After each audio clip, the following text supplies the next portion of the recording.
은자 100냥! 2년 몸값이 100냥이라니까! 어디 살 놈 없어? 그 손 당장 치우시오. 내가 사겠소. 돈도 없는 대장장 이놈 주제에 무슨 수로? 오늘부터 내 미천한 재주는 당신 것이니 당장 저 여인의 줄부터 푸시오. 백냥에 팔려가던 여인과 그녀를 위해 목숨을 판 사내. 이 기막힌 거래가 불러올 피바람을 그때는 아무도 알지 못했습니다. 한국 야담에 오신 여러분, 머무시는 동안 간의 평안과 안녕이 늘 함께 하시길 소망합니다. 그리고 구독과 좋아요를 눌러주시는 모든 분들에게 재물운이 가득하기를 기원합니다. 해가 산등성이를 넘기도 전에 마을 장터는 이미 아수라장이 되어 있었습니다. 쌀 한 대에 50냥이라니 이게 사람 굶어 죽으라는 소리요. 주름진 얼굴의 농부가 쌀자루를 움켜쥔 채 절규하였지요. 허나 곡식 상인은 코웃음만 칠 뿐이었습니다. 지난달만 해도 20냥이면 넉넉히 살 수 있던 쌀이었건만 어느 순간부터 엽전의 값어치가 휴지 조각처럼 떨어지기 시작한 것이지요. 강원도 깊숙한 산골, 첩첩산 중에 숨은 이 작은 마을에도 나라 전체를 휩쓴 물과 폭등의 파도가 밀려들었습니다. 사람들은 속삭였지요. 어디선가 가짜 엽전이 쏟아져 나온다고. 그래서 진짜 돈마저 종이조각 신세가 되었다고.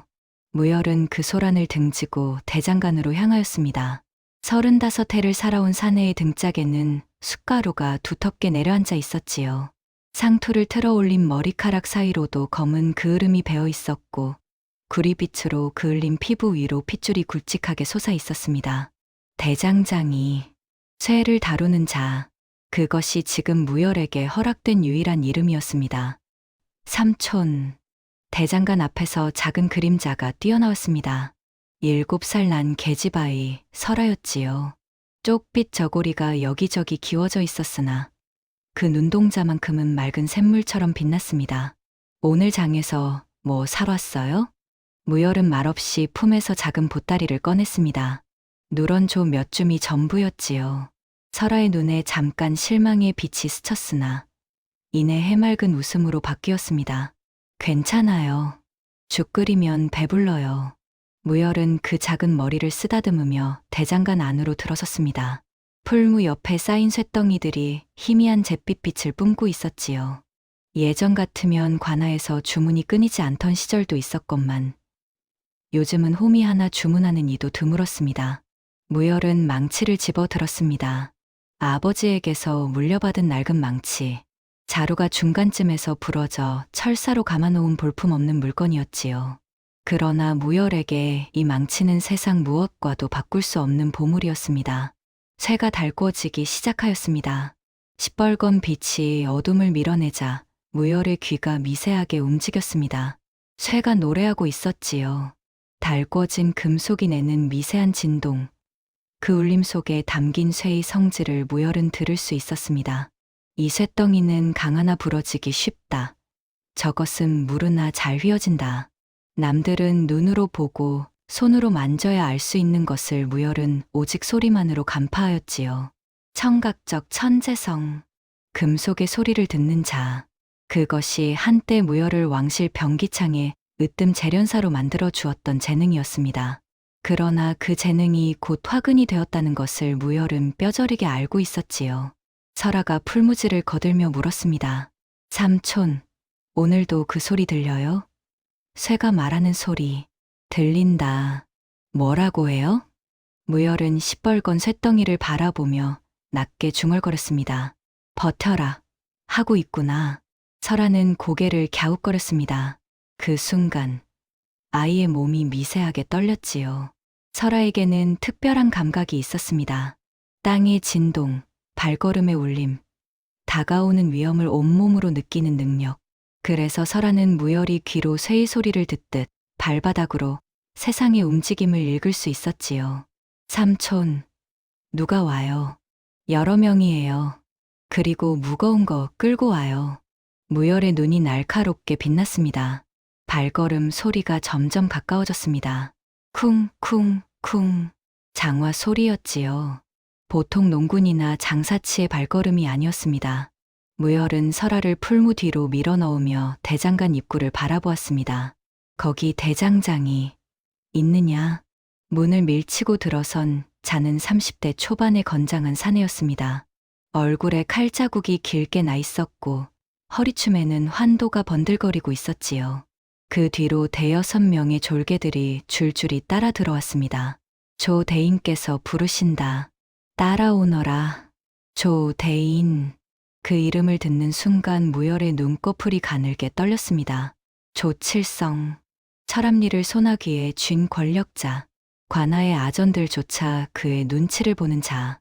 겉으로는 광산업과 포목상을 하는 거상이었으나 그 이면에 어떤 어둠이 도사리고 있는지 마을 사람들 모두가 짐작하면서도 입 밖에 내지 못하였지요.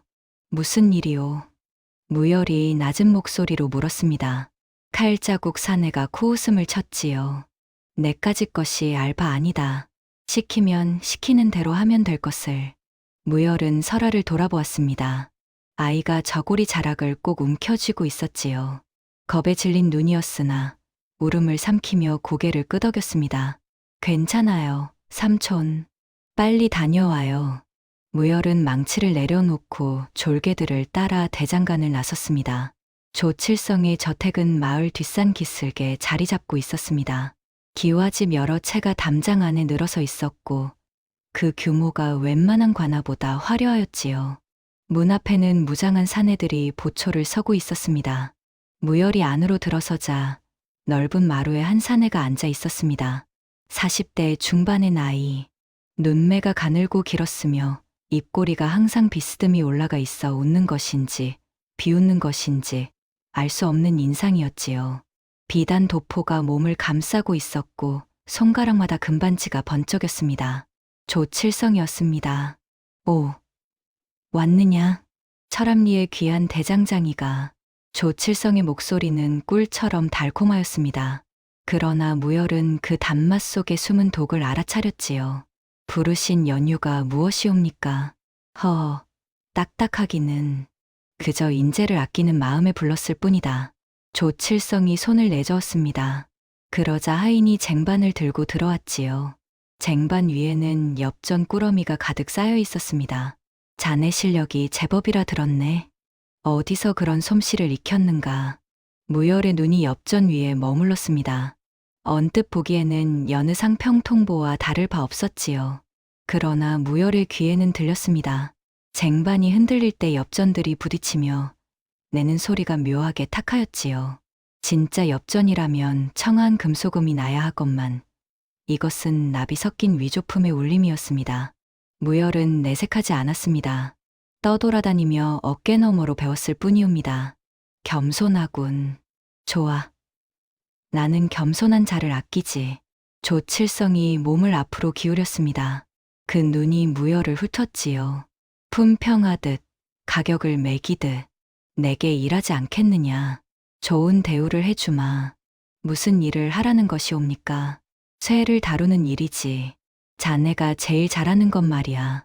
조칠성의 입꼬리가 더욱 높이 올라갔습니다. 그 웃음 속에 탐욕이 번들거렸지요. 무열은 알았습니다. 이 자가 원하는 것이 단순한 홈이나 소치 아니라는 것을. 생각해 보겠습니다. 그래, 서두르지는 않마. 다만 기억해 두거라. 조칠성이 손가락으로 엽전 하나를 집어 들었습니다. 그리고 무열의 얼굴 앞에서 떨어뜨렸지요. 땅바닥에 엽전이 구르며 탁한 소리를 냈습니다. 이 마을에서 내 손을 거스른 자가 어떻게 되었는지 자네도 들어서 알 터이니. 조칠성의 저택을 나선 무열은 마을 뒷길로 돌아가고 있었습니다. 머릿속에서 아까의 대화가 맴돌았지요. 그 탁한 엽전 소리, 조칠성의 번들거리는 눈, 그리고 협박을 가장한 제안. 모든 것이 불길한 그림자를 드리우고 있었습니다. 무열이 골목을 빠져나오는 순간 낯선 광경이 눈에 들어왔습니다. 장터 한 구석에 사람들이 웅성거리며 모여 있었지요. 그 한가운데 나무 수레 위에 누군가가 묶여 있었습니다. 무열은 발걸음을 멈추었습니다. 수레 위에 묶인 것은 젊은 여인이었습니다. 쪽진 머리가 흐트러져 얼굴을 반쯤 가리고 있었고 삼배옷은 찢어져 맨살이 드러나 있었지요. 손목과 발목이 거친 밧줄로 단단히 결박되어 있었습니다. 그러나 무열의 눈길을 사로잡은 것은 여인의 눈이었습니다. 굴복하지 않는 눈. 온몸이 짐승처럼 묶여 있으면서도 그 눈동자만큼은 꺾이지 않았지요. 오히려 자신을 구경거리로 삼은 군중들을 차갑게 내려다보고 있었습니다. 저게 뭔 일이오? 무열이 옆에 선 노인에게 물었습니다. 조 대인댁 종인데 도망치다 잡혔다더군요. 쯧쯧. 저 어린 것이 어디로 가려고 그랬담. 종이라면 천민이란 말이오. 원래는 양반집 딸이었다는데 집안이 망해서 팔려온 거랍니다. 아버지가 무슨 죄를 지었는지 삼족이 멸해지고 혼자 살아남았다더군요. 무열의 눈이 가늘어졌습니다. 그때 조칠성의 하수인으로 보이는 사내가 술에 앞으로 나섰습니다. 손에 채찍을 들고 있었지요. 2년이 주인을 배반하고 도망친 죄, 태장 50대로 다스린다. 채찍이 공중을 갈랐습니다. 휘! 날카로운 바람 소리가 울렸지요. 여인이 이를 악물었습니다. 첫 번째 매가 등짝에 내리꽂혔습니다. 퍽! 여인의 입술 사이로 작은 신음이 새어나왔지요. 그러나 비명은 없었습니다. 두 번째, 세 번째 매가 연달아 내리꽂혔건만 여인은 끝내 소리 지르지 않았습니다. 오히려 군중들을 향해 고개를 들었지요. 그 눈이 무열과 마주쳤습니다. 순간 무열은 느꼈습니다. 저 눈이 말하고 있다고. 구해달라는 것이 아니었지요. 불쌍히 여겨달라는 것도 아니었습니다. 다만 지켜보라고, 이 부당함을 기억하라고 말하는 눈이었습니다. 네 번째 매가 내리꽂혔습니다. 삼배옷 위로 핏줄이 터졌지요. 선홍빛 피가 배어나왔습니다. 무열은 주먹을 꽉 쥐었습니다. 지금 나서면 안 된다. 조칠성의 심기를 건드리면 설아까지 위험해진다. 이성이 그렇게 말하고 있었지요. 그러나 가슴 한구석에서 뜨거운 것이 끓어오르고 있었습니다. 다섯 번째 매, 여인의 몸이 흔들렸습니다. 그러나 여전히 비명 대신 침묵으로 버텼지요. 무열은 몸을 돌렸습니다. 이 자리를 피하려 하였지요. 그런데 그때 군중 사이를 비집고 작은 그림자가 튀어나왔습니다. 안 돼요. 설아였습니다. 아이가 수레를 향해 달려가고 있었지요. 무열의 심장이 얼어붙었습니다. 설아야. 무열이 소리쳤으나 이미 늦었습니다. 설아가 채찍 든 사내 앞을 가로막았지요. 때리지 마세요. 언니가 아파하잖아요. 사내가 어이없다는 듯 웃었습니다. 이건 웬 년이냐? 꺼져라. 맞고 싶지 않다면. 싫어요. 사내의 손이 설아의 멱살을 움켜쥐려 하였습니다. 바로 그 순간 무열이 번개처럼 달려들었습니다. 무열의 손이 사내의 팔목을 낚아챘습니다. 쇳덩이처럼 단단한 소나기였지요. 대장장이의 손, 수십 년을 망치와 집게를 움켜쥐며 다져진 악력이었습니다. 사내의 얼굴이 고통으로 일그러졌지요. 이놈이 아이에게서 손 떼시오. 무열의 목소리는 낮고 차가웠습니다. 눈빛에 불꽃이 이글거렸지요. 사내가 움찔하였습니다. 본능적으로 위험을 감지한 것이었지요. 주변이 조용해졌습니다. 군중들의 웅성거림이 멈추었고 모든 시선이 무열에게 쏠렸지요. 내 놈이 뭔데 조 대인의 일에 끼어드느냐? 대장장이요. 이 마을에서 쇠를 두드리며 살아가는 자요. 무열은 설아를 등 뒤로 밀며 수레 위에 여인을 바라보았습니다. 여인의 눈이 무열을 향해 있었지요. 놀라움과 경계가 뒤섞인 시선이었습니다. 저 여인, 얼마요? 무열의 입에서 나온 말에 사내가 어리둥절한 표정을 지었습니다. 뭐시? 저 종의 몸값 말이오. 얼마를 치르면 되겠소. 군중 사이에서 술렁임이 일었습니다. 무열은 품에서 작은 주머니를 꺼냈지요. 안에는 보잘것없는 엽전 몇 잎이 들어 있었습니다. 대장간을 운영하며 근근히 모은 전 재산이었지요. 여기 20냥이 있소. 이것으로는 모자라겠지. 당연하지. 전혀는 100냥을 주고 사온 것이야. 사내가 비웃었습니다. 100냥. 지금의 물가로는 쌀 2섬 값에도 미치지 못하는 돈이었으나 무열에게는 도저히 만질 수 없는 거금이었지요. 무열은 잠시 침묵하였습니다. 그리고 천천히 입을 열었습니다. 내 솜씨를 담보로 잡으시오. 뭐시라? 조 대인께서 나에게 일을 맡기고 싶어 하셨소. 내 쇠 다루는 솜씨가 탐이 났던 모양이지. 그러니 이리 하시오. 조 대인께 전하시오. 저 여인의 몸값 80냥을 내 노역으로 갚겠다고. 내 평생의 기술을 담보로 삼겠다고.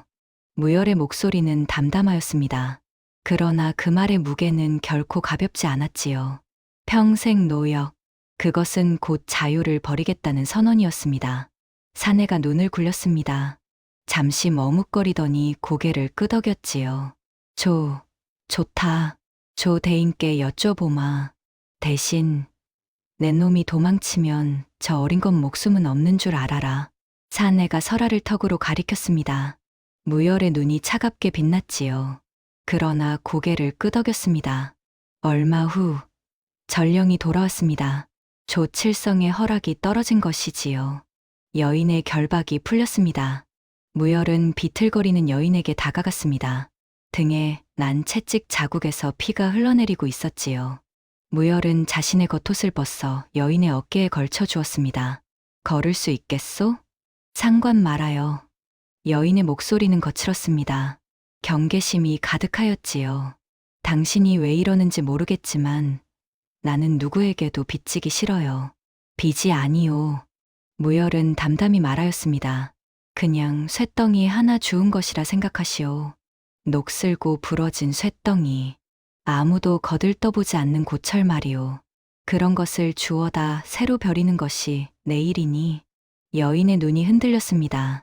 그 비유가 자신을 모욕하는 것인지 아니면 무언가 다른 의미인지 가늠하는 눈빛이었지요. 설아가 여인에게 다가갔습니다. 작은 손으로 여인의 손을 잡았지요. 언니, 우리 집에 가요. 우리 삼촌이 겉보기엔 무서워 보여도 심성은 착해요. 여인의 굳은 표정이 미세하게 풀렸습니다. 넌 이름이 뭐니? 설아요. 언니는요?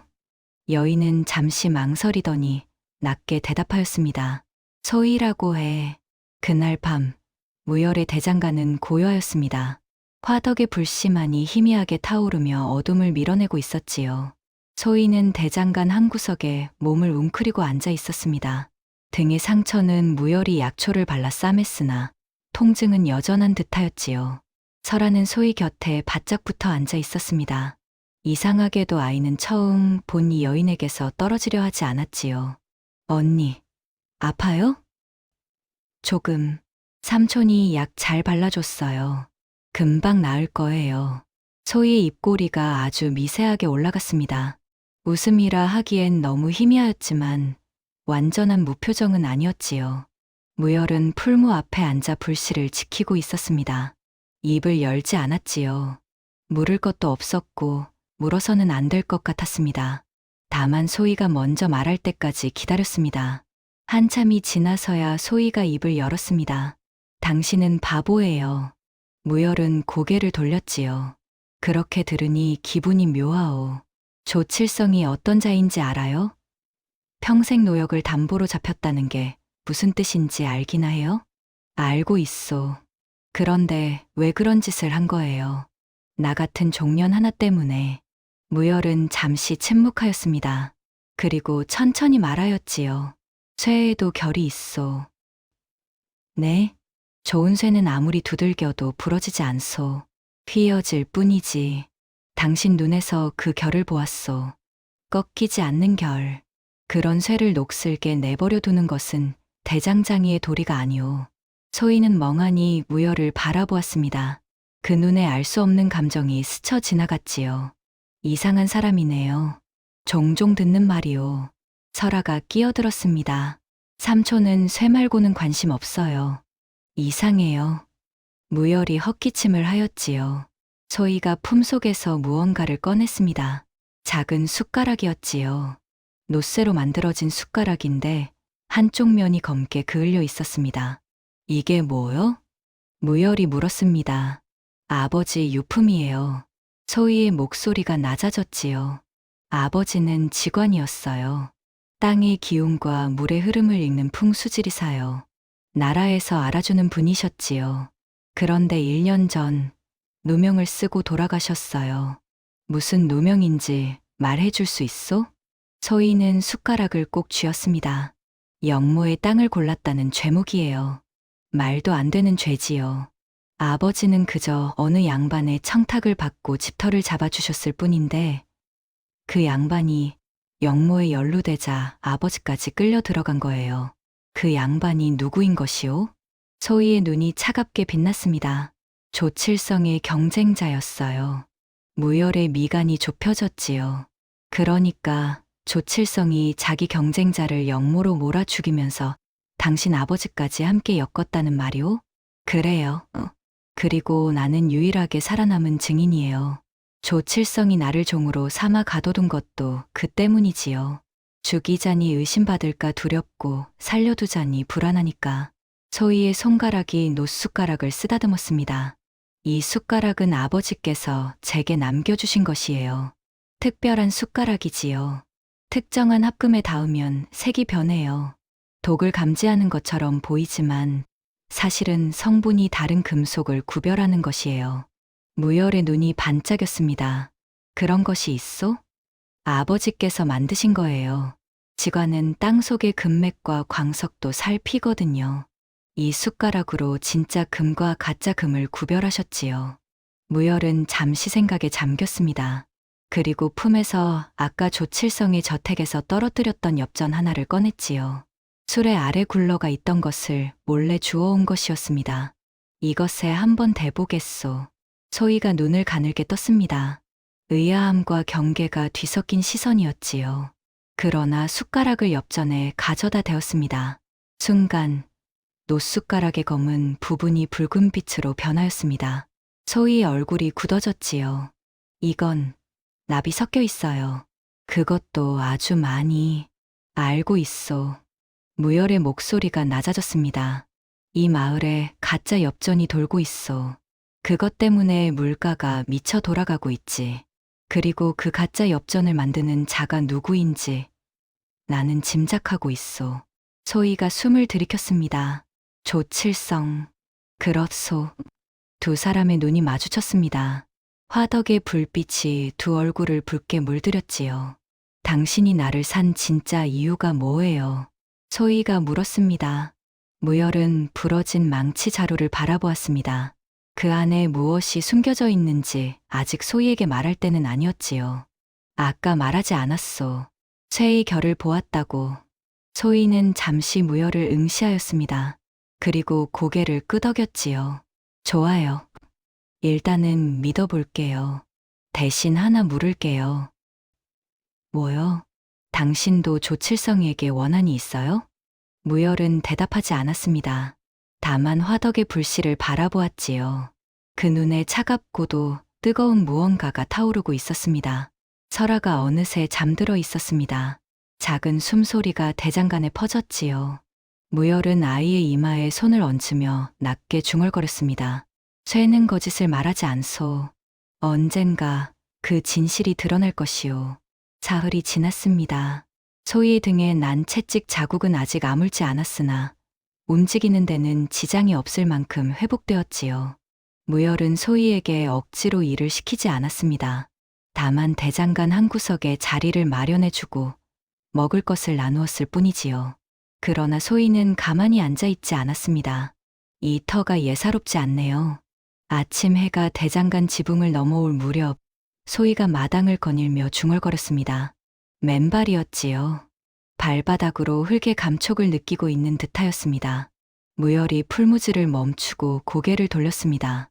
무슨 말이오? 대장간 터 말이에요. 보통 터가 아니에요. 소희가 몸을 낮추어 땅에 손을 대었습니다.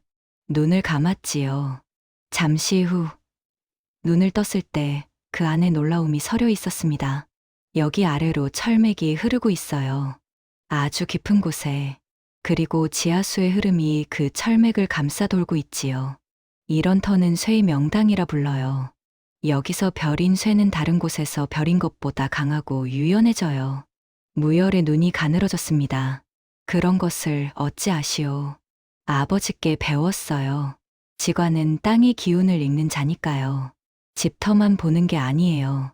광산, 우물, 농토, 그리고 대장간까지 땅과 관련된 모든 것의 명당을 찾을 수 있어요. 소희가 일어섰습니다. 무열을 똑바로 바라보았지요. 당신은 이 터의 가치를 알고 여기 자리 잡은 거예요? 몰랐소. 무열은 솔직하게 대답하였습니다. 3년 전 이 마을에 흘러들어왔을 때 그저 빈 대장간이 있기에 자리 잡은 것뿐이요. 다만 이상하게 여기서 별인 쇠가 다른 곳에서보다 잘 들었소. 소리도 맑았고. 역시 소희가 고개를 끄덕였습니다. 이유가 있었군요. 당신의 실력만이 아니라 이 터의 기운이 쇠를 도운 거예요. 무열은 잠시 생각에 잠겼습니다. 그리고 입을 열었지요. 그 능력으로 다른 것도 알 수 있소. 예를 들어 땅 속에 무엇이 묻혀 있는지 같은 것 말이오. 소희의 눈이 날카로워졌습니다. 왜 그걸 물어요? 조칠성이 이 마을에서 무슨 짓을 하고 있는지 알아내려면 증거가 필요하오. 가짜 엽전을 주조하는 곳이 어딘가에 있을 것이오. 당신의 능력이라면 그것을 찾을 수 있지 않겠소. 소희는 대답하지 않았습니다. 다만 무열의 눈을 오래도록 들여다보았지요. 무열도 시선을 피하지 않았습니다. 두 사람 사이에 무언의 줄다리기가 이어졌습니다. 마침내 소희가 입을 열었습니다. 하나 물을게요. 뭐요?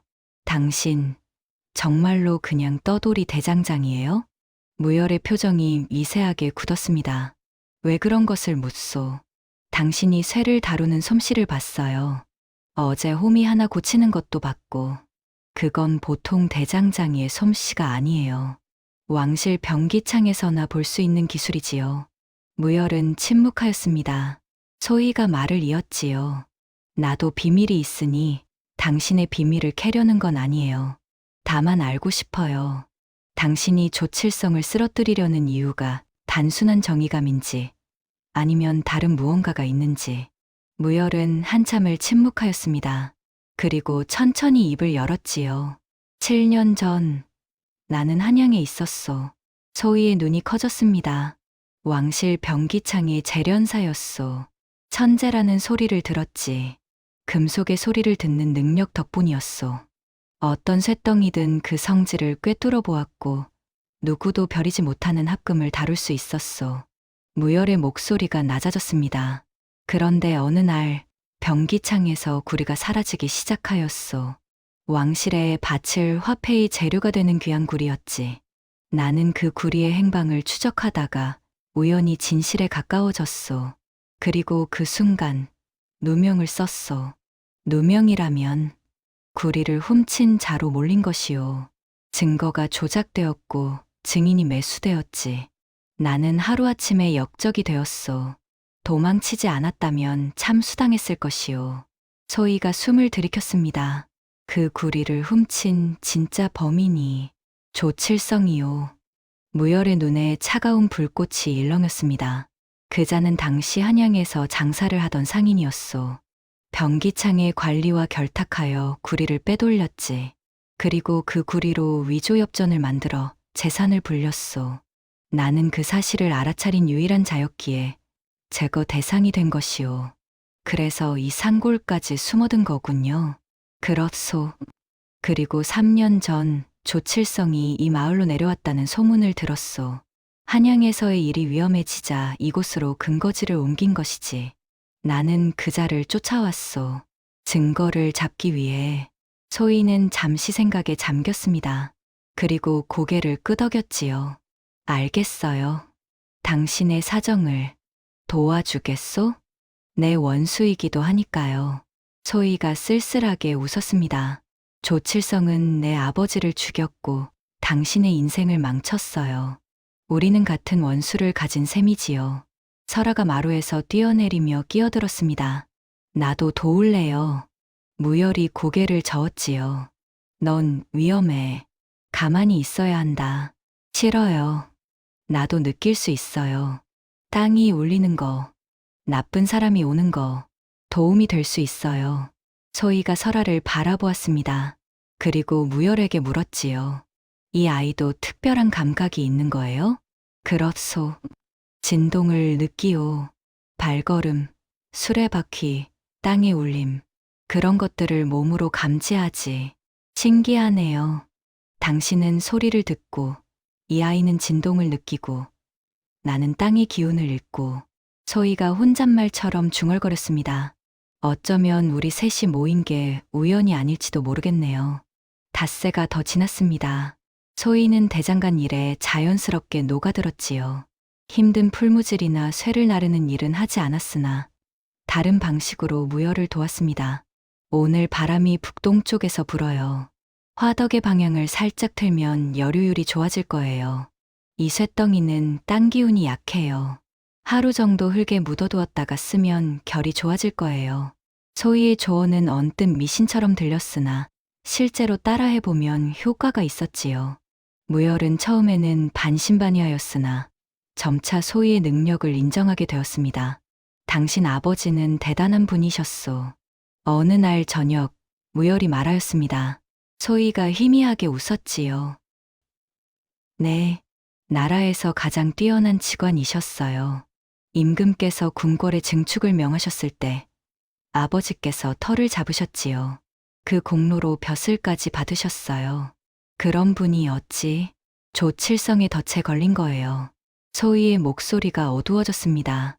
아버지는 너무 정직하셨어요. 부정한 청탁은 모두 거절하셨지요. 그게 화근이었어요. 조칠성이 아버지께 비밀 창고에 터를 봐달라고 청탁하였는데 아버지께서 거절하셨거든요. 그러자 조칠성은 다른 방법을 썼어요. 다른 방법이라면? 아버지를 역모에 엮은 거예요. 아버지께서 터를 잡아주셨던 양반이 역모에 연루되자 아버지까지 함께 끌어들인 거지요. 증거도 조작하고 증인도 매수하고. 소희가 주먹을 꽉 쥐었습니다. 아버지는 끝내 결백을 주장하셨지만 아무도 들어주지 않았어요. 옥중에서 돌아가셨지요. 고문을 이기지 못하셨어요. 무열은 말없이 소희를 바라보았습니다. 위로의 말은 하지 않았지요. 그런 말이 오히려 상처가 될 수 있다는 것을 알았기 때문이었습니다. 그래서 내가 살아남은 거예요. 소희가 말을 이었습니다. 아버지께서 돌아가시기 전 몰래 전가를 보내셨어요. 숨으라고, 살아남아서 진실을 밝히라고. 이 숟가락과 함께 소희가 품에서 노숟가락을 꺼내 쓰다듬었습니다. 아버지께서는 알고 계셨어요. 조칠성이 무슨 짓을 하는지. 이 숟가락으로 증거를 모으셨을 거예요. 그 증거가 어딘가에 있을 거예요. 어디에 있을 것 같소? 모르겠어요. 아버지께서 남기신 암호가 있긴 한데 아직 풀지 못했어요. 소희가 한숨을 쉬었습니다. 무열은 잠시 생각하다가 입을 열었지요. 나에게도 단서가 있소. 소희가 고개를 들었습니다. 이 망치 자루 말이오.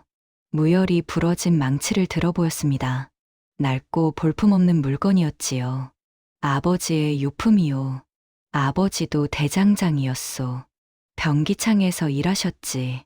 내가 그 뒤를 이은 것이오. 그런데 아버지께서 돌아가시기 전 이상한 말씀을 하셨소. 무슨 말씀을요?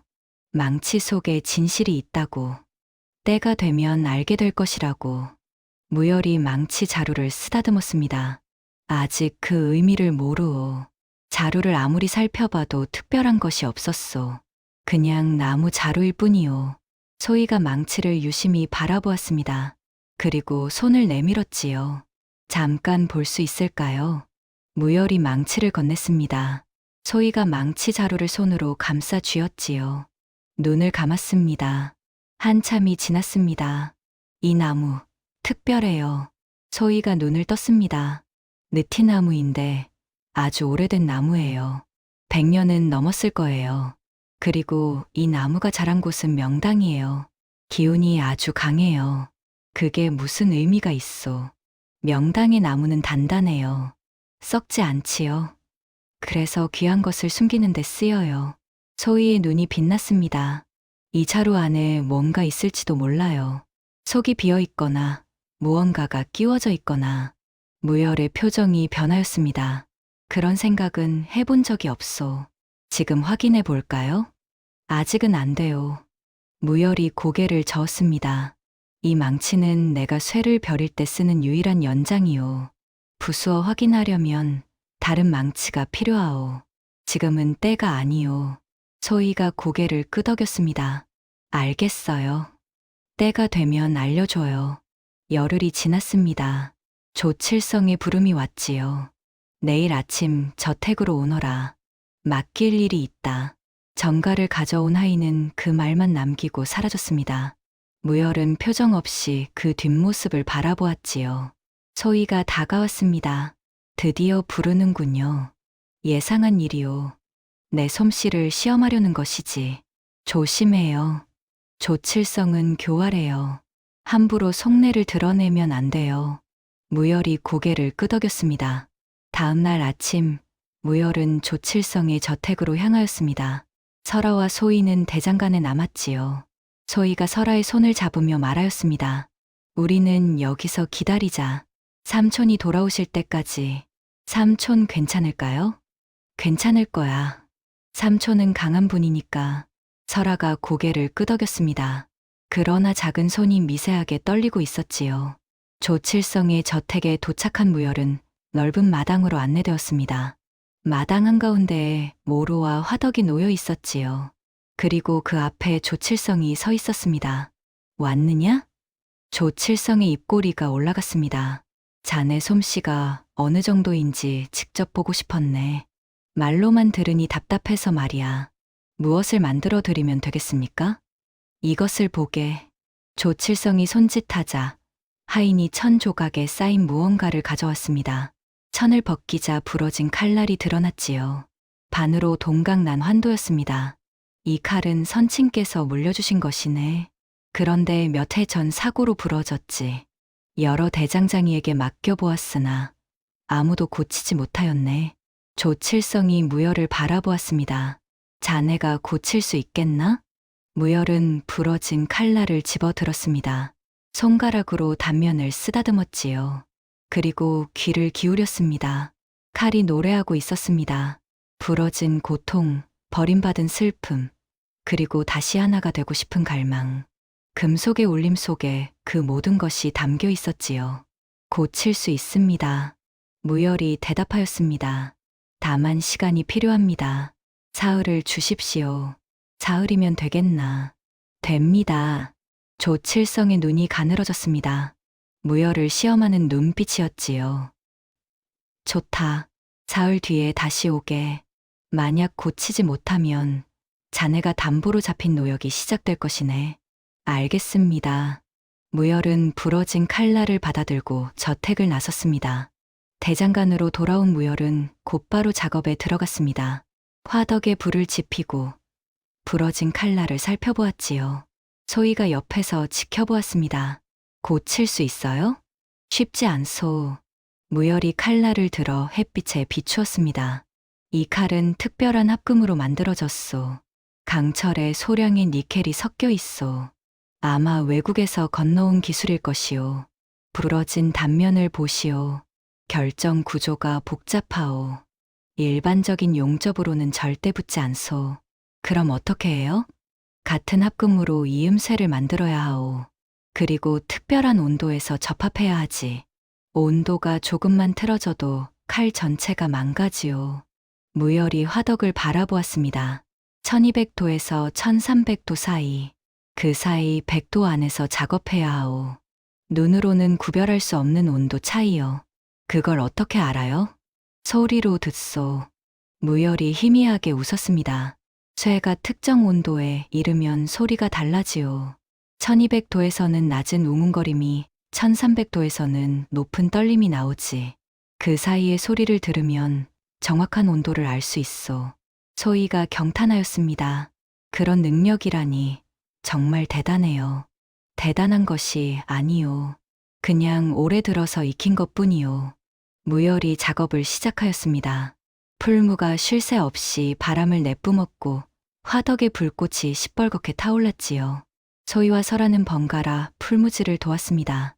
이틀 밤을 새웠습니다. 무열은 거의 잠을 자지 않았지요.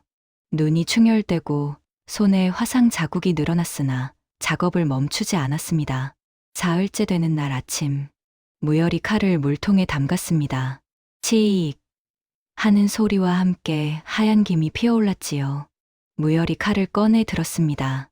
부러졌던 칼이 하나로 이어져 있었습니다.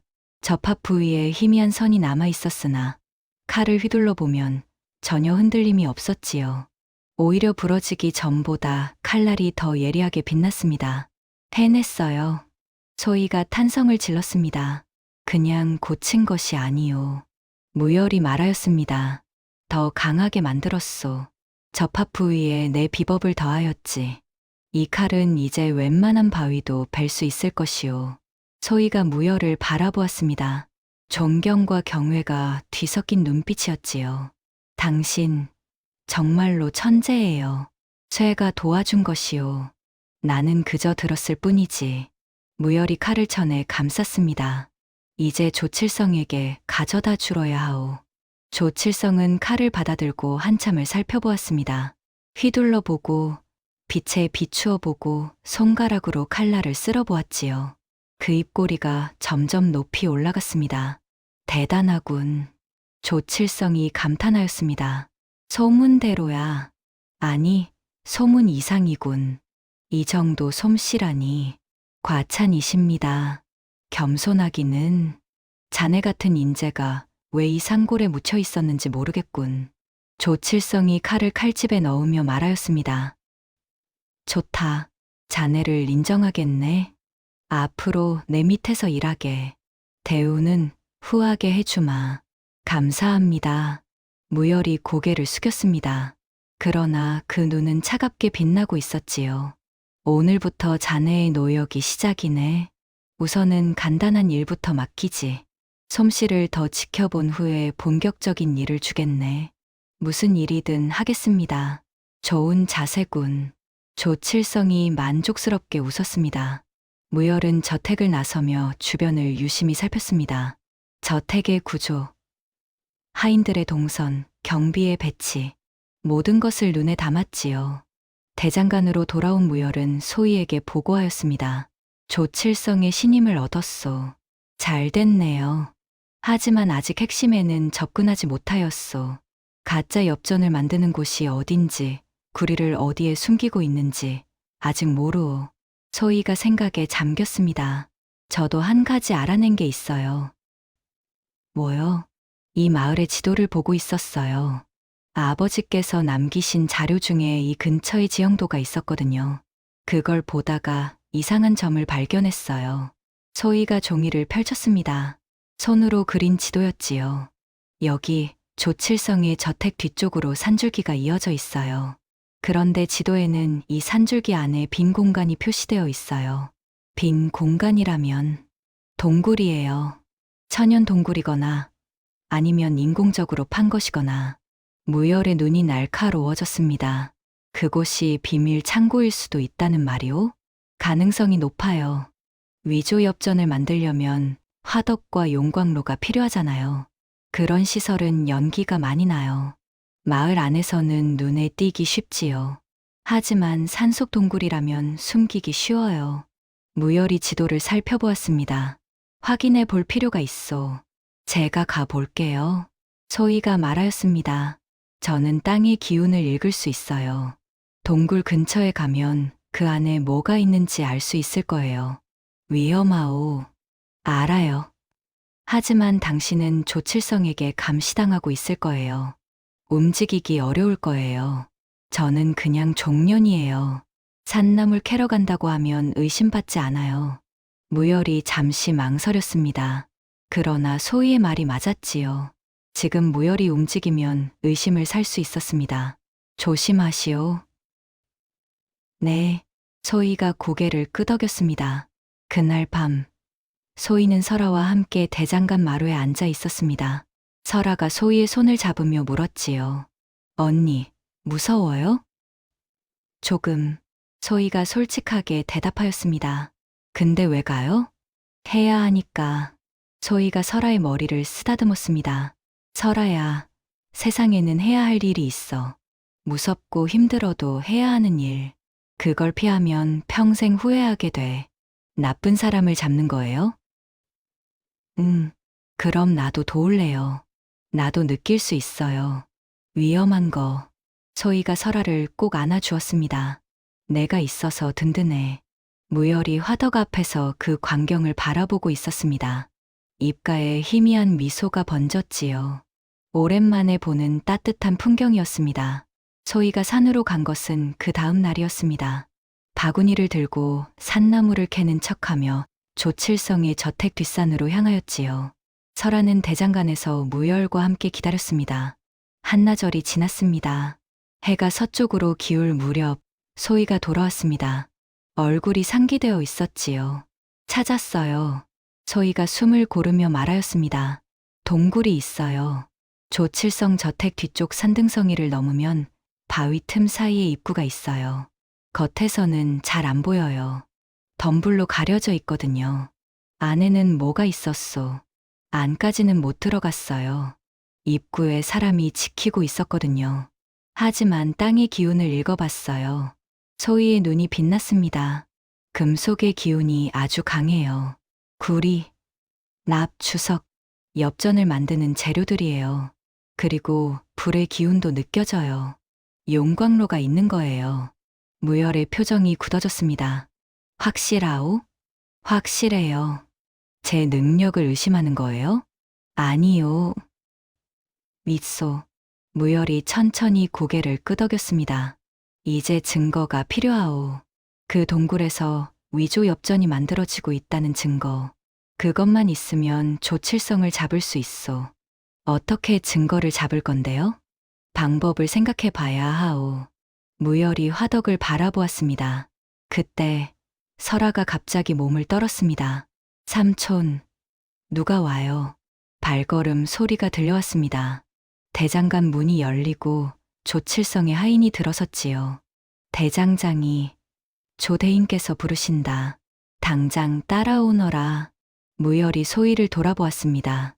소희가 미세하게 고개를 끄덕였지요. 걱정하지 말아요. 라는 뜻이었습니다. 무열은 하인을 따라 저택으로 향하였습니다.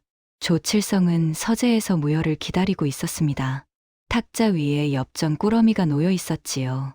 자네를 부른 이유가 있네? 조칠성이 엽전 하나를 집어 들었습니다. 이것이 무엇인지 알겠나? 무열은 엽전을 받아 살펴보았습니다. 겉보기에는 평범한 상평통보였지요. 그러나 손에 쥐는 순간 무열의 귀에 소리가 들렸습니다. 탁한 울림, 납이 섞인 소리였습니다. 상평통보로 보입니다. 무열이 무표정하게 대답하였습니다. 그렇지. 상평통보야. 그런데 이것은 특별한 상평통보네. 조칠성의 눈이 빛났습니다. 내가 만든 것이거든. 무열의 심장이 한 박자 멈추었습니다. 그러나 표정은 변하지 않았지요. 무슨 말씀이신지 자네라면 알 것 아닌가. 쇠를 다루는 자네라면. 조칠성이 몸을 앞으로 기울였습니다. 나는 자네를 시험하고 있었네. 칼을 고치게 한 것도 이 엽전을 보여주는 것도 모두 시험이야. 자네가 얼마나 뛰어난지 그리고 자네가 내 편이 될 수 있는지. 무열은 침묵하였습니다. 자네, 이 엽전이 진짜인지 가짜인지 알 수 있나? 조칠성이 물었습니다. 무열은 잠시 망설였습니다. 그리고 대답하였지요. 소리가 다릅니다. 오, 진짜 엽전은 맑은 소리가 납니다. 그러나 이것은 탁합니다. 납이 섞여 있기 때문이지요. 조칠성의 얼굴에 만족스러운 미소가 번졌습니다. 역시 자네는 진짜야. 조칠성이 자리에서 일어났습니다. 좋다. 자네에게 진짜 일을 맡기겠네. 나를 위해 엽전 틀을 만들어주게. 더 정교하고 더 완벽한 틀을. 진짜와 구별할 수 없는 가짜를 만들 수 있는 틀을 말이야. 무열의 눈이 가늘어졌습니다. 대장간으로 돌아온 무열은 소희에게 모든 것을 말하였습니다. 조칠성이 직접 엽전 틀을 만들라고 하였소. 소희의 얼굴이 굳어졌습니다. 그 일을 맡을 거예요? 거절할 수 없소. 거절하면 의심을 사고 설아가 위험해지요. 무열이 한숨을 쉬었습니다. 일단 받아들이는 척 해야 하오. 시간을 벌면서 증거를 모으는 수밖에 없소. 소희가 고개를 끄덕였습니다. 그렇다면 제가 도울 방법이 있어요. 뭐요? 소희가 품에서 노숟가락을 꺼냈습니다. 이 숟가락으로 조칠성의 위조엽전 성분을 분석할 수 있어요. 정확한 합금 비율을 알아내면 그게 증거가 될 수 있어요. 왕실의 구리와 조칠성의 구리가 같은 곳에서 나왔다는 것을 증명할 수 있으니까요. 무열의 눈이 빛났습니다. 그런 것이 가능하오? 아버지께서 가르쳐 주셨어요. 모든 광산의 구리는 미세하게 성분이 달라요. 산지에 따라 불순물의 종류와 양이 다르거든요. 이 숟가락으로 그걸 알아낼 수 있어요. 무열이 조칠성에게서 받은 엽전을 꺼냈습니다. 소희가 숟가락을 엽전에 대었지요. 숟가락의 색이 변하였습니다. 검은색에서 붉은색으로, 다시 푸른색으로. 소희가 그 변화를 유심히 살폈습니다. 이 구리는 황해도 재령광산의 것이에요. 그걸 어찌 아시오? 색의 변화 패턴이 특이해요. 재령광산의 구리에만 있는 특정 불순물이 들어있어요. 그리고 이 광산은 왕실 소유예요. 무열의 표정이 굳어졌습니다. 왕실 소유라면, 그래요. 왕실의 구리를 빼돌려 위조 엽전을 만들고 있다는 증거예요. 이것만으로도 조칠성은 대역죄인이에요. 무열이 엽전을 다시 살펴보았습니다. 하지만 이것만으로는 부족하오. 위조 현장을 잡아야 하오. 동굴에서 엽전을 만드는 장면을 혹은 그곳에 쌓인 위조 엽전을 관아에 보여줘야 하오. 관아라면 소희의 얼굴에 그늘이 졌습니다. 관아가 믿을 만해요? 조칠성이 관아와 결탁했을 수도 있어요. 그래서 더 확실한 증거가 필요하오. 무열이 부러진 망치를 바라보았습니다. 이 망치 안에 뭔가 있다 하였지요. 이제 확인해 볼 때가 된 것 같소. 소희가 고개를 끄덕였습니다. 무열이 새 망치를 집어 들었습니다. 그리고 부러진 망치 자루를 모루 위에 올려놓았지요. 미안하오. 아버지. 무열이 낮게 중얼거렸습니다. 그리고 망치를 내리쳤습니다. 쩍, 나무 자루가 쪼개졌습니다. 그 안에서 무언가가 떨어져 나왔지요. 작은 대나무 통이었습니다. 무열이 대나무 통을 집어 들었습니다. 마개를 열자 안에서 돌돌 말린 종이가 나왔지요. 무열이 종이를 펼쳤습니다. 소희가 옆에서 들여다보았습니다. 두 사람의 얼굴에 놀라움이 번졌지요. 종이에는 국왕의 어세가 찍혀 있었습니다. 밀지였습니다. 그리고 그 옆에는 손으로 그린 지도가 있었지요. 어디론가의 위치를 표시한 것이었습니다. 무열이 밀지를 읽어 내려갔습니다. 이것은 7년 전의 것이오. 아버지께서 병기창에서 구리 도난 사건을 조사하셨던 모양이오. 그리고 그 증거를 국왕께 바쳤던 것이오. 국왕의 밀지라면 소희의 목소리가 떨렸습니다. 이게 있으면 조칠성을 잡을 수 있어요. 국왕의 명령으로 조사가 시작된다면 관아가 조칠성 편이라 해도 막을 수 없어요. 무열이 지도를 살펴보았습니다. 이 지도는 조칠성의 비밀 창고를 표시한 것 같소. 7년 전의 위치지만 지금의 동굴과 위치가 비슷하오. 조칠성이 같은 곳을 계속 쓰고 있는지도 모르오. 소희가 지도를 자세히 들여다보았습니다. 그리고 고개를 끄덕였지요. 맞아요. 제가 찾은 동굴과 위치가 같아요. 여기가 확실해요. 무열이 밀지와 지도를 다시 대나무 통에 넣었습니다. 이것을 잘 간직해야 하오. 때가 되면 이것이 우리의 무기가 될 것이오. 소희가 대나무 통을 받아 품에 넣었습니다. 제가 지킬게요. 두 사람의 눈이 마주쳤습니다. 희망과 결의가 뒤섞인 눈빛이었지요. 설아가 두 사람을 바라보며 물었습니다. 이제 나쁜 사람 잡을 수 있어요? 무열이 설아의 머리를 쓰다듬었습니다. 아직은 아니다. 하지만 고지다. 얼마나요? 모르겠다. 하지만 반드시 잡을 것이다. 무열의 목소리에 단단한 결의가 서려 있었습니다.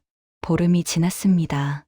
무열은 조칠성의 명을 받아 엽전 틀을 만드는 척하며 시간을 끌고 있었지요. 일부러 작업을 더디게 진행하면서 틈틈이 조칠성의 저택과 동굴 주변을 살폈습니다. 소희는 산나무를 캔다는 핑계로 여러 차례 동굴 근처를 탐색하였지요. 경비의 교대 시간, 동굴 입구의 구조, 안으로 드나드는 물자의 양, 모든 것을 기록하였습니다. 설하는 대장간에서 두 사람을 기다리며 보초를 섰지요. 누군가 다가오면 땅의 진동으로 미리 알아채고 알려주었습니다. 셋은 조용히, 그러나 치밀하게 준비하고 있었습니다. 그러던 어느 날 저녁이었습니다. 무열이 조칠성의 저택에서 돌아오는 길이었지요. 대장간이 가까워지자 이상한 기운이 느껴졌습니다. 평소와 다른 정적이었습니다. 풀무 소리도 설아의 웃음소리도 들리지 않았지요. 무열의 발걸음이 빨라졌습니다. 대장간 문을 열어젖힌 순간 무열은 얼어붙었습니다. 대장간 안에 조칠성의 부하들이 가득 들어차 있었지요. 10명이 넘는 사내들이 칼과 몽둥이를 들고 서 있었습니다. 그리고 그 한가운데에 설아가 있었습니다. 사내 하나가 설아의 목덜미를 움켜쥐고 있었지요. 삼촌, 설아가 울먹이며 소리쳤습니다. 얼굴이 하얗게 질려 있었지요. 옆에는 소희가 바닥에 쓰러져 있었습니다. 입술이 터져 피가 흐르고 있었지요. 이게 무슨 짓이오. 무열의 목소리가 낮게 가라앉았습니다. 분노를 억누르는 목소리였지요. 사내들 사이로 익숙한 얼굴이 나타났습니다. 칼자국이 난 얼굴. 조칠성의 오른팔이었지요. 대장장이, 우리 대인께서 부르신다. 설아를 놓으시오. 그건 대인께서 결정하실 일이지. 칼자국 사내가 비웃었습니다. 자네가 무슨 짓을 하고 있었는지 우리가 모를 줄 알았나? 이 계집년이 산에서 뭘 하고 다녔는지 다 지켜보고 있었어. 무열의 눈이 소희를 향하였습니다. 소희가 고개를 들었지요. 미안해요. 라고 입모양이 말하고 있었습니다. 어서 가자. 대인께서 기다리신다. 사내들이 무열을 애워쌌습니다. 무열은 저항하지 않았지요. 설아가 인질로 잡혀있는 이상 함부로 움직일 수 없었습니다. 무열과 소희는 끌려가듯 조칠성의 저택으로 향하였습니다. 설아도 함께였지요. 조칠성은 넓은 대청마루에 앉아 있었습니다. 촛불이 흔들리며 그의 얼굴을 비추고 있었지요. 입꼬리가 평소보다 더 높이 올라가 있었습니다. 승리자의 미소였습니다. 어서 오게. 대장장이. 조칠성이 부채를 붙이며 말하였습니다. 자네가 내 밑에서 일하면서 딴짓을 하고 있었다는 보고를 받았네. 실망이야. 정말로. 무열은 대답하지 않았습니다. 이 계집년이 내 비밀 창고 근처를 어슬렁거렸다지? 무엇을 찾으려 했던 건가? 조칠성의 시선이 소희를 향하였습니다. 소희가 고개를 들어 조칠성을 똑바로 바라보았지요. 내 아버지를 죽인 증거요. 소희의 목소리는 떨리지 않았습니다. 오, 조칠성이 흥미롭다는 듯 눈을 가늘게 떴습니다. 지관의 딸이었지. 기억나는군. 자네 아버지는 참 고집이 셌어. 내 청탁을 끝내 거절하더군. 그래서 어쩔 수 없이 치워야 했지. 치웠다고요.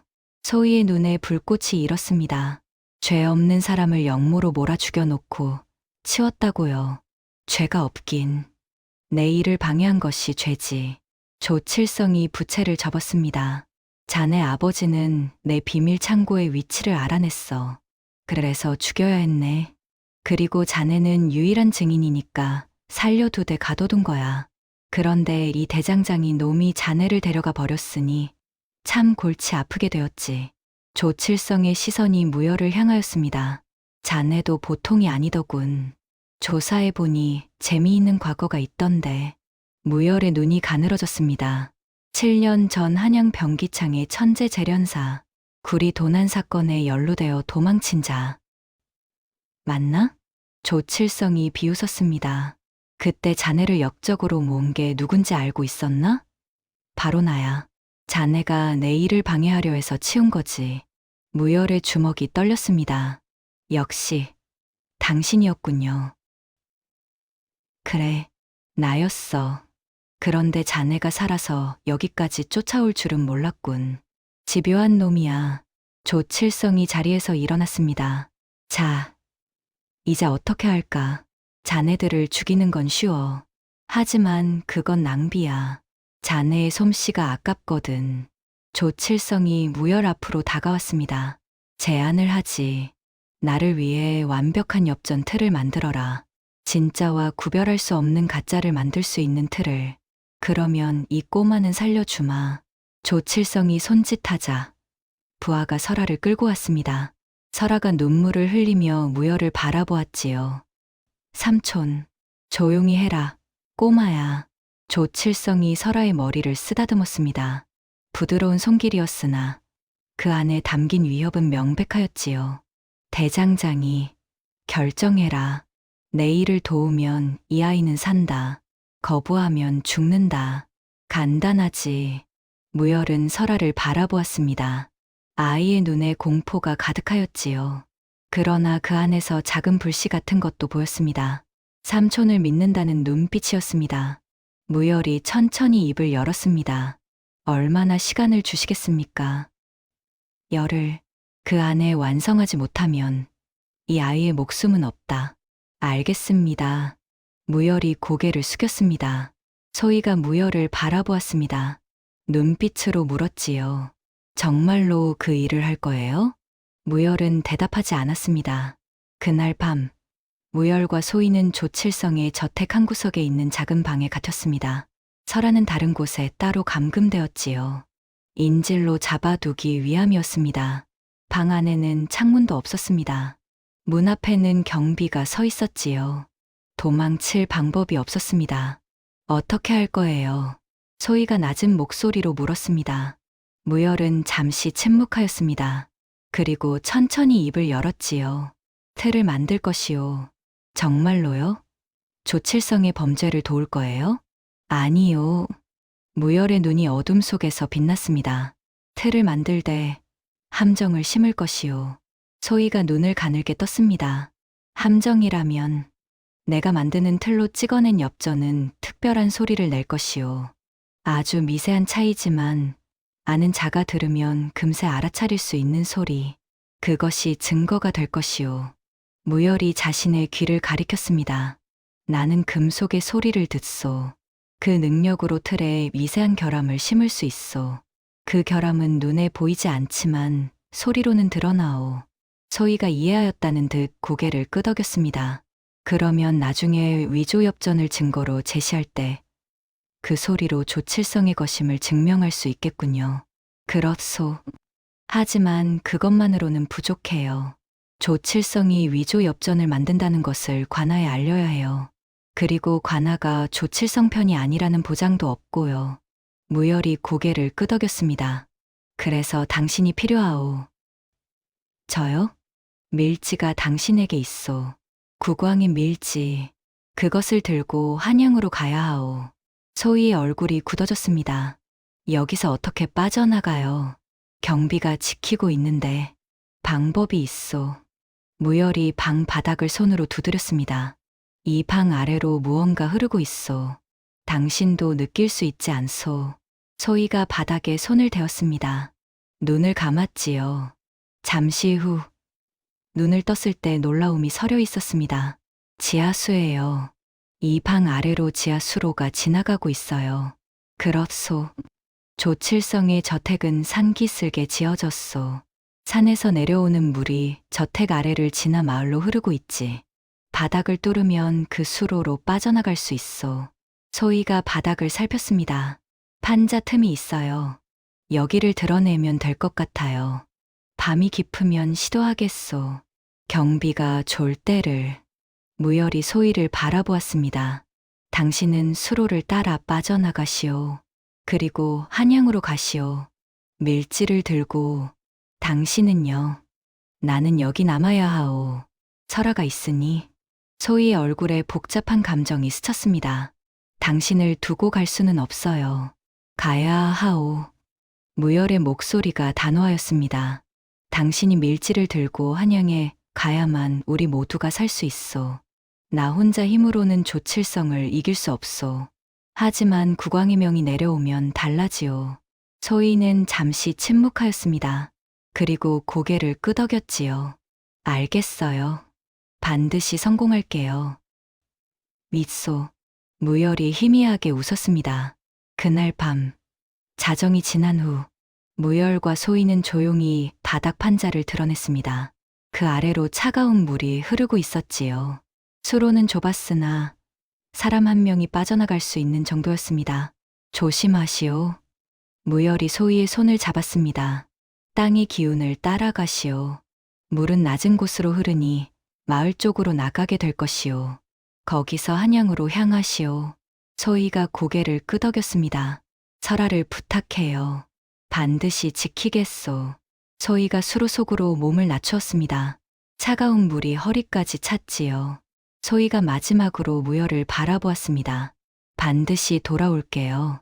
기다려요. 기다리겠소. 소희가 어둠 속으로 사라졌습니다. 무열은 판자를 다시 덮고 조용히 벽에 기대앉았지요. 이제 남은 것은 기다림뿐이었습니다. 닷새가 지났습니다. 무열은 조칠성이 마련해준 작업장에서 엽전 틀을 만들고 있었지요. 감시하는 눈이 항상 붙어 있었습니다. 화장실에 갈 때조차 부하가 따라왔지요. 설아는 여전히 따로 감금되어 있었습니다. 하루에 한 번, 무열은 설아를 잠깐 볼 수 있도록 허락받았지요. 아이는 날이 갈수록 야위어 갔으나 울지 않았습니다. 삼촌, 나 괜찮아요. 설아가 애써 웃으며 말하였지요. 소희 언니가 꼭 올 거예요. 느껴져요. 땅이 울리는 거. 무열은 아이의 손을 꼭 잡았습니다. 말은 하지 않았지요. 말하면 눈물이 날 것 같았기 때문이었습니다. 엿새째 되던 날, 조칠성이 작업장을 찾아왔습니다. 진척이 어떤가? 순조롭습니다. 무열이 틀의 일부를 보여주었습니다. 정교한 조각이 새겨진 금속판이었지요. 조칠성이 만족스럽게 고개를 끄덕였습니다.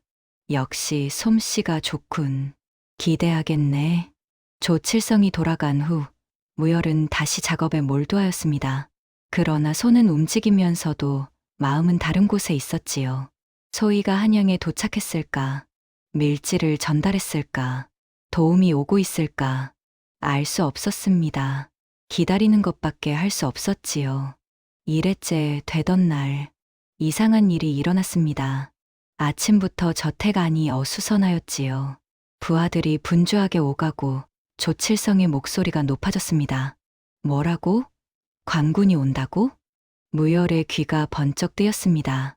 곧이어 전령이 달려왔습니다. 대인, 관군 50명이 마을로 들이닥쳤습니다. 선두에 암행어사가 있습니다. 암행어사. 그 말을 듣는 순간 무열의 심장이 뛰었습니다. 소희가 해낸 것이었습니다. 그러나 조칠성도 만만치 않았습니다. 암행어사가 와봤자 소용없어. 이 고을 원님이 내 편인 것을 모르나. 조칠성이 냉소를 지었습니다. 대장장이를 데려와라. 그리고 그 꼬마도. 부하들이 무열과 설아를 대청마루로 끌고 왔습니다. 조칠성이 두 사람을 바라보았지요. 자네들을 내 앞에 두어야 협상이 되겠군. 암행어사가 뭘 들고 왔는지 모르겠지만 증인이 없으면 소용없으니까. 조칠성의 눈이 차갑게 빛났습니다. 아, 그리고 그 도망친 계집년 말이야. 잡아오라고 했는데 한양까지 갔더군. 대단한 년이야. 하지만 상관없어. 조칠성이 비웃었습니다. 밀지가 있어봤자 현장 증거가 없으면 나를 잡을 수 없어. 동굴은 이미 비웠으니까. 어젯밤에 모든 것을 옮겼지. 무열의 얼굴이 굳어졌습니다. 증거가 없다. 동굴을 비웠다. 그렇다면 소희가 가져간 밀지만으로는 조칠성을 잡을 수 없다는 뜻이었습니다. 자, 이제 암행어사를 맞이해 볼까? 조칠성이 여유롭게 웃으며 대문 쪽을 바라보았습니다. 관군이 저택 안으로 들이닥쳤습니다. 선두에 선자는 30대 중반의 문관이었지요. 암행어사의 상징인 마패를 들고 있었습니다. 철암리 조칠성, 국왕 전하의 명을 받들어 그대를 신문하러 왔다. 암행어사의 목소리가 저택 안에 울려 퍼졌습니다. 조칠성이 느긋하게 일어섰습니다. 암행어사께서 누추한 곳까지 왕림하시니 영광이옵니다. 그런데 무슨 연유로 이 미천한 상인을 신문하시려 하시는지요? 위조 엽전 주조, 왕실구리 절취, 그리고 무고한 백성을 역모로 몰아 죽인 죄. 이 정도면 충분하지 않은가? 암행어사가 품에서 종이를 꺼냈습니다. 국왕이 밀지였지요. 7년 전 병기창 구리 도난 사건의 진범이 그대라는 증거가 여기 있다. 그리고 지금도 이 마을에서 위조 엽전을 만들고 있다는 증언이 있다. 조칠성의 입꼬리가 실룩거렸습니다. 증언이라 누구의 증언인지요? 나예요. 군중 사이에서 소희가 걸어 나왔습니다. 무열의 눈이 커졌지요. 소희가 돌아온 것이었습니다. 얼굴에 피로가 가득하였으나 눈빛은 살아 있었습니다. 나는 이 자에게 아버지를 잃었어요. 이 자가 아버지를 역모로 몰아 죽였어요. 그리고 이 자의 비밀 창고에서 위조 엽전이 만들어지고 있다는 것을 직접 확인했어요. 소희가 암행어사에게 무언가를 건넸습니다. 노숟가락이었지요.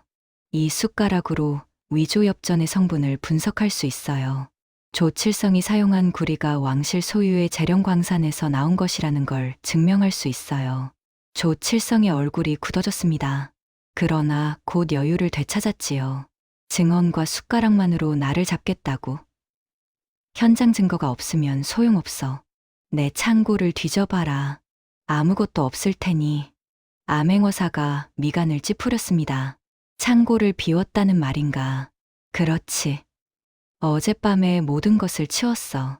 자네들이 올 줄 알았거든. 조칠성이 비웃었습니다. 증거 없이는 나를 잡을 수 없어. 이 마을 원님도 내 편이고 증인이라고는 저 도망친 종년 하나뿐이야. 누가 믿겠어? 분위기가 무거워졌습니다. 관군들 사이에서 동요가 일었지요. 그때 설아가 갑자기 소리쳤습니다. 거짓말이에요. 모든 시선이 설아에게 쏠렸습니다. 저 아저씨 거짓말하고 있어요. 땅이 말해줘요. 설아가 바닥을 가리켰습니다. 여기 아래에 뭔가 있어요. 숨겨놓은 거예요. 땅이 울리고 있어요. 무거운 게 많이 있어요. 조칠성의 얼굴이 순간적으로 일그러졌습니다. 아주 짧은 순간이었으나 무열은 그것을 놓치지 않았지요. 암행어사 나리, 무열이 앞으로 나섰습니다. 이 아이는 땅의 진동을 느끼는 특별한 감각이 있습니다. 조칠성이 창고를 비웠다 하였으나 모든 것을 옮기지는 못하였을 것입니다. 이 저택 어딘가에 비밀 지하실이 있을 것입니다. 암행어사가 설아를 바라보았습니다. 아이야, 어디에 있는 것 같으냐. 설아가 눈을 감았습니다. 맨발로 바닥을 디디며 천천히 걸었지요. 모든 사람이 숨을 죽이고 지켜보았습니다. 설아가 대청마루 한쪽 구석에서 멈추었습니다. 여기에요. 여기 아래에 있어요. 관군들이 달려들어 바닥을 뜯어냈습니다. 판자 아래에 철제 뚜껑이 나타났지요.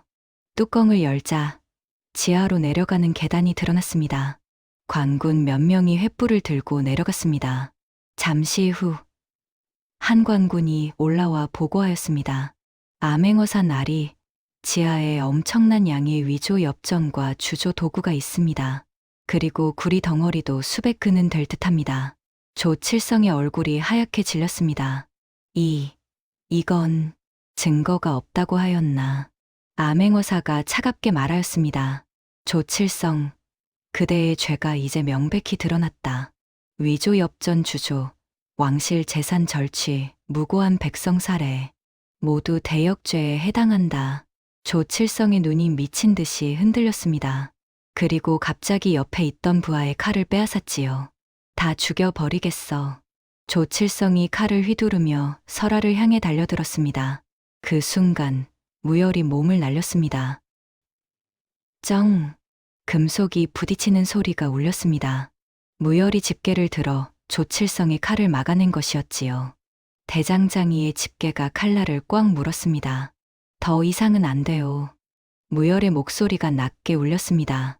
당신의 칼은 여기서 끝이오. 무열이 집게를 비틀었습니다. 칼이 조칠성의 손에서 빠져나갔지요. 관군들이 달려들어 조칠성을 제압하였습니다. 놓아라. 이 천한 것들아. 조칠성이 발버둥 쳤으나 소용없었습니다. 소희가 설아를 꼭 안아주었습니다. 잘했어, 설아. 정말 잘했어.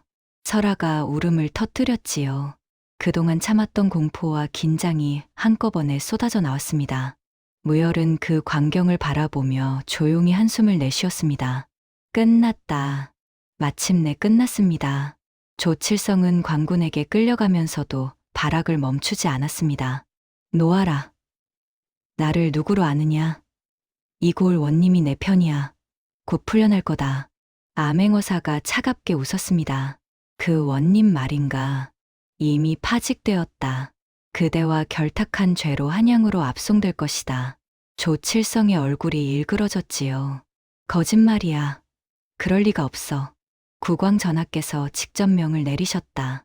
철암리 위조 엽전 사건은 나라의 경제를 흔든 대역죄로 다스리라고. 연루된 자는 모두 엄벌에 처하라 하셨다. 암행어사가 손짓하자 관군들이 조칠성을 질질 끌고 갔습니다. 조칠성이 무열을 돌아보며 이를 갈았지요. 두고 봐라. 대장장이. 내가 반드시 복수할 테다. 무열은 대답하지 않았습니다. 다만 묵묵히 그 뒷모습을 바라보았지요. 이틀 후 조칠성의 재판이 열렸습니다. 암행어사가 직접 심리를 맡았지요. 증거는 넘쳤습니다. 지하실에서 발견된 위조 엽전 수만 양, 왕실 광산에서 빼돌린 구리 수백 근, 그리고 7년 전 국왕께 올렸던 밀치까지. 조칠성이 빠져나갈 구멍은 없었습니다. 조칠성의 죄목을 낱낱이 읽겠다. 암행어사가 두루마리를 펼쳤습니다. 첫째, 왕실 소유 재령광산의 구리를 절취한 죄. 둘째, 그 구리로 위조 엽전을 주조하여 나라의 경제를 교란한 죄. 셋째, 무고한 백성을 역모로 몰아 죽인 죄. 넷째, 지방관리를 매수하여 국법을 농단한 죄. 암행어사가 두루마리를 말았습니다. 이 네 가지 죄목은 모두 대역에 해당한다. 본래라면 참수에 처해야 마땅하나 국왕 전하께서는 다른 뜻을 내리셨다. 조칠성의 눈이 번뜩였습니다. 살 수 있다는 희망이 스친 것이지요. 조칠성은 평생 광산 노역형에 처한다. 그가 훔친 구리를 캐던 그 광산에서 죽을 때까지 일하게 될 것이다. 가사는 모두 몰수하여 피해 백성들에게 나누어 준다. 조칠성의 얼굴이 새하얗게 변하였습니다. 노역이라고? 내가? 평생? 그렇다. 죽음보다 더한 벌을 받게 될 것이다. 그대가 탐욕으로 쌓아 올린 모든 것을 잃고 그대가 착취한 그 땅에서 뼈가 부서지도록 일하게 될 것이다. 암행어사의 목소리는 냉정하였습니다. 끌어내라. 관군들이 조칠성을 끌어냈습니다. 조칠성이 미친 듯이 발버둥 쳤지요. 안 돼. 이럴 수는 없어. 내 돈, 내 재산, 다 내 것이야. 그때였습니다. 저택 뒤편에서 굉음이 울렸지요. 관군들이 황급히 달려갔습니다. 무열과 소위도 소리가 난 쪽으로 향하였지요. 저택 뒤편에는 대장간이 있었습니다. 조칠성이 무열에게 엽전 틀을 만들게 하던 곳이었지요. 그런데 그곳에서 불길이 치솟고 있었습니다. 불이야? 누군가 소리쳤습니다. 조칠성이 관군의 소나기를 뿌리치고 불길 속으로 뛰어들었습니다. 미친 사람처럼 달려갔지요. 내 엽전 틀이 타고 있어. 조칠성이 화염 속으로 손을 뻗었습니다. 시뻘건 쇳물이 담긴 도가니가 그의 팔에 쏟아졌지요. 으아. 비명이 하늘을 찔렀습니다. 조칠성이 바닥을 뒹굴었습니다. 팔과 얼굴에 쇳물이 튀어살점이 녹아내리고 있었지요. 끔찍한 광경이었습니다. 관군들이 달려들어 불을 끄고 조칠성을 끌어냈습니다. 조칠성은 살아있었으나 반쪽 얼굴이 흉측하게 일그러져 있었지요. 눈알 하나가 녹아 사라졌고 팔은 뼈가 드러날 만큼 타들어가 있었습니다. 내 돈, 내 돈, 내 돈이야. 조칠성이 헛소리를 중얼거렸습니다. 눈에 초점이 없었지요. 정신이 나간 것이었습니다. 무열은 그 광경을 묵묵히 바라보았습니다. 뜨거운 쇳물에 댄 고통이 어떤 것인지 무열은 알고 있었지요. 대장장이로 살아오며 숱한 화상을 입었으니까요. 그러나 무열의 화상은 성실한 노동의 흔적이었습니다. 조칠성의 화상은 탐욕의 대가였지요. 인과응보로군요. 소희가 낮게 중얼거렸습니다. 남의 것을 탐하다가 자기 몸을 태웠으니. 무열은 대답하지 않았습니다. 다만 설아를 품에 안고 그 자리를 떠났지요. 아이에게 그 광경을 더 보여주고 싶지 않았습니다. 조칠성은 화상 치료를 받은 후 광산으로 끌려갔습니다. 그러나 그의 정신은 이미 돌아오지 않았지요. 매일같이 헛소리를 중얼거리며 쇳물에 댄 흉터를 긁어댔습니다. 금과 은을 세던 손이 곡괭이를 쥐게 되었고 비단 옷을 걸치던 몸이 누더기를 걸치게 되었지요. 그것이 조칠성의 끝이었습니다. 탐욕으로 일어선 자가 탐욕으로 쓰러진 것이었습니다. 한 달이 지났습니다. 철암리는 조금씩 평온을 되찾아 가고 있었지요. 조칠성이 몰수당한 재산이 마을 백성들에게 나누어졌고 위조협전 때문에 치솟았던 물가도 서서히 안정되어 갔습니다. 무열은 여전히 대장간에서 쇠를 두드리고 있었습니다. 그러던 어느 날 낯선 행렬이 마을로 들어왔지요. 비단 옷을 입은 관리들이 가마를 앞세우고 왔습니다. 대장장이 무열이 계시오? 선두의 관리가 물었습니다. 무열이 풀무지를 멈추고 일어섰지요. 그렇습니다만 국왕 전하의 교지를 받들어 왔소. 관리가 두루마리를 펼쳤습니다. 대장장이 무열은 7년 전 병기창 구리 도난 사건에서 무고하게 누명을 쓴 자로 이번 철암리 사건을 통해 그 억울함이 밝혀졌다. 이에 무열의 죄명을 씻고 왕실 어용 재련사로 발탁하노라. 무열의 눈이 커졌습니다. 어용 재련사라 하셨습니까? 그렇소. 왕실의 모든 병기와 기물을 책임지는 자리요. 한양으로 올라와 전하를 뵙고 그 직을 수행하시오. 관리가 교지를 무열에게 건넸습니다. 그리고 이것은 전하께서 따로 내리신 하사품이요. 관리가 손짓하자 다른 관리가 나무 상자를 가져왔습니다. 상자를 열자 안에 정교하게 세공된 망치가 들어 있었지요.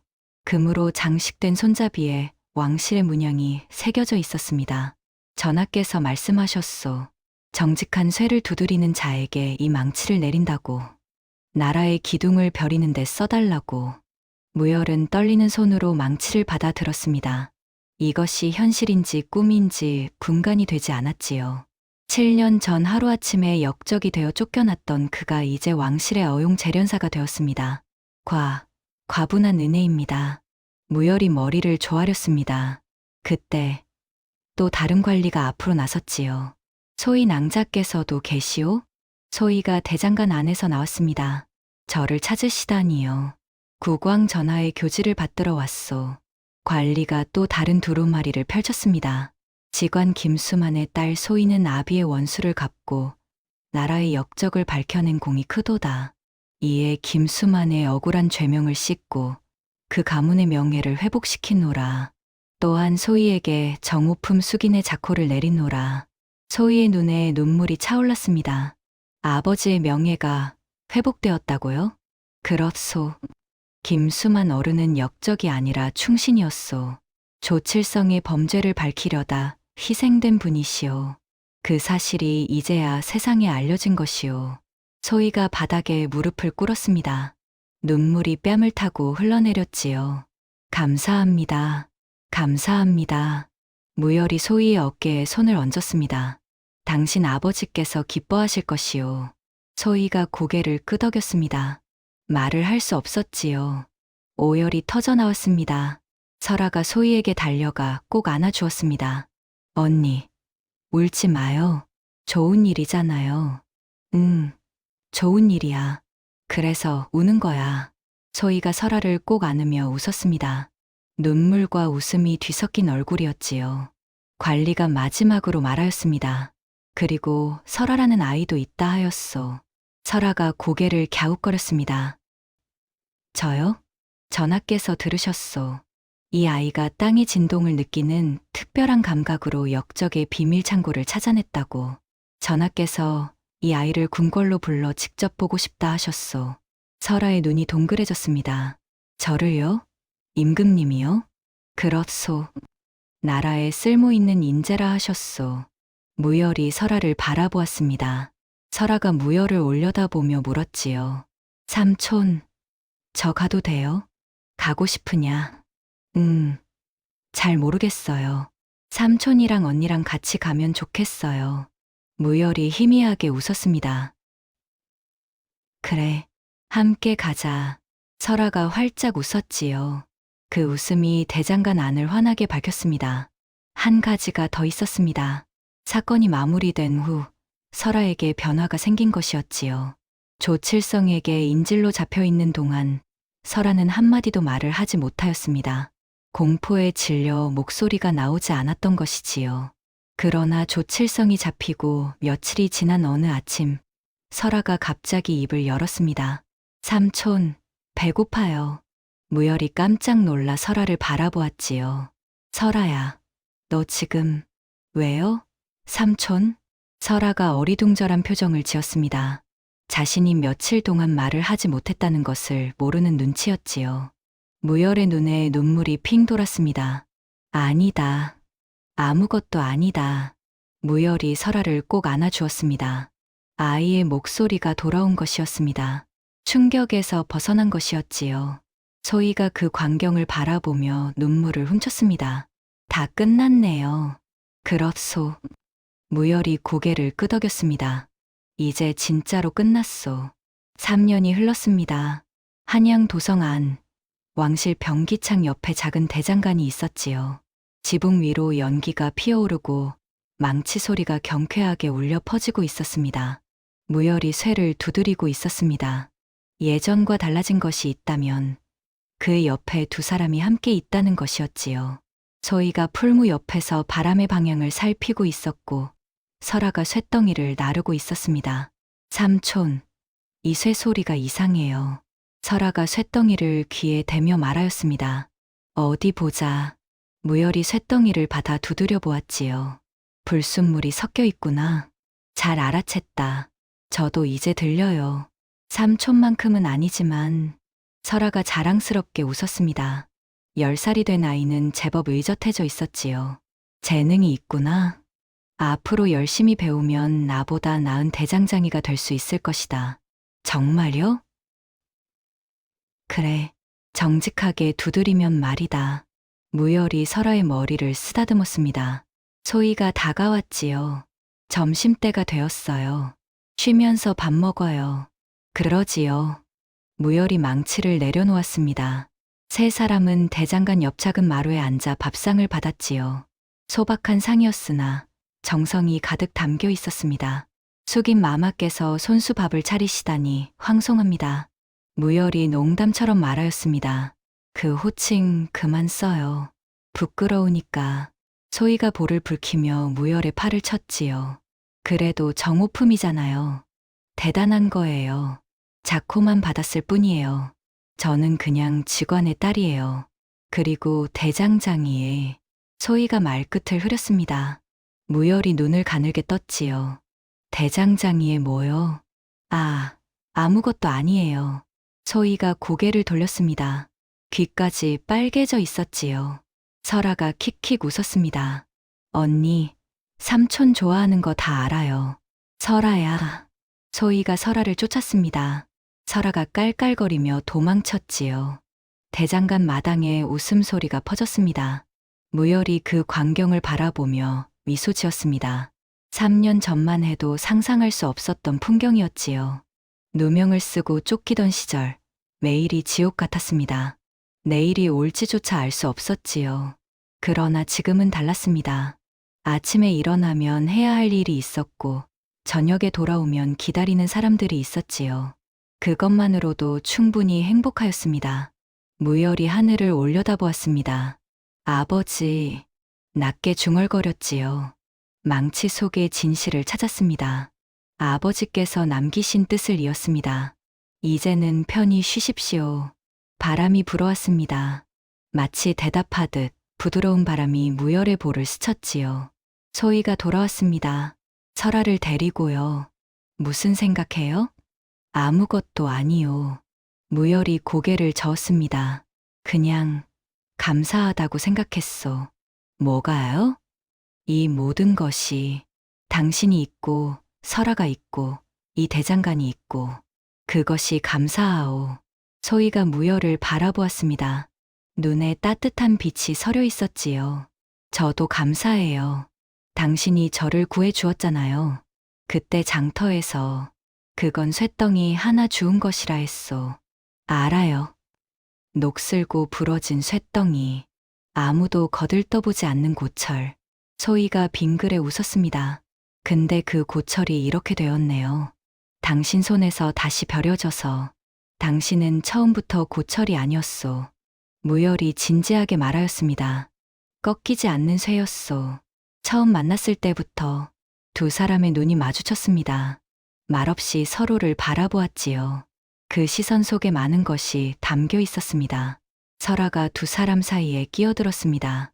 삼촌, 언니, 뭐해요? 밥 식어요. 그래, 밥 먹자. 무열이 웃으며 밥상 앞에 앉았습니다. 세 사람이 둘러앉아 밥을 먹었지요. 소박하지만 따뜻한 한 끼였습니다. 식사를 마친 후 무열이 다시 대장간으로 향하였습니다. 오후 작업을 시작해야 하였지요. 풀무에 불을 지폈습니다. 쇳덩이를 화덕에 넣었지요. 시뻘건 빛이 타오르기 시작하였습니다. 무열이 망치를 들어 올렸습니다. 새로운 망치였지요. 국왕께서 하사하신 금장식 망치가 아니라 무열이 직접 만든 망치였습니다. 아버지의 부러진 망치를 녹여 새로 벼린 것이었지요. 옛 것과 새 것이 하나가 된 망치. 무열이 그 망치로 쇠를 내리쳤습니다. 땡! 맑은 소리가 울려 퍼졌습니다. 땡! 땡! 땡! 쇠가 노래하기 시작하였지요. 무열의 귀에 그 소리가 들렸습니다. 기쁨의 소리, 감사의 소리, 희망의 소리. 무열이 중얼거렸습니다. 정직하게 두드린 쇠만이 세상의 빛이 된다. 아버지께서 하셨던 말씀이었지요. 무열이 평생 가슴에 새기고 살아온 가르침이었습니다. 거짓으로 쌓아 올린 것은 반드시 무너집니다. 조칠성이 그랬지요. 탐욕과 속임수로 쌓은 재산은 하루아침에 사라졌고 그 자신은 폐인이 되어 광산에서 뼈가 부서지고 있었습니다. 그러나 정직하게 쌓아 올린 것은 오래갑니다. 무열이 수십 년을 두드려 익힌 기술, 소희가 아버지에게 물려받은 지혜, 설아가 타고난 감각, 그것들은 시간이 지나도 빛을 잃지 않았지요. 땡, 땡, 땡. 망치 소리가 계속되었습니다. 소희가 풀무질을 하며 옆에 섰지요. 설아가 쇳덩이를 나르며 오갔습니다. 세 사람이 함께 일하는 모습은 마치 하나의 톱니바퀴처럼 맞물려 돌아갔지요. 서로의 부족함을 채워주고 서로의 강점을 살려주며. 해가 서쪽으로 기울었습니다. 노을이 대장간 지붕을 붉게 물들였지요. 연기가 하늘로 피어올랐습니다. 무열이 망치를 내려놓았습니다. 오늘은 여기까지 하지요. 수고했어요. 소희가 물을 건넸습니다. 무열이 물을 받아 마셨지요. 설아가 뛰어왔습니다. 삼촌, 오늘 저녁은 뭐 먹어요? 글쎄, 소희 낭자께서 정해주시겠지. 언니, 나 고기 먹고 싶어요. 알았어, 알았어. 고기 구워줄게. 소희가 웃으며 설아의 손을 잡았습니다. 세 사람이 대장간을 나섰습니다. 노을 진 길을 따라 집으로 향하였지요. 웃음소리가 저녁 공기 속에 퍼져나갔습니다. 그것이 무열의 일상이 되었습니다. 평범하지만 빛나는 일상.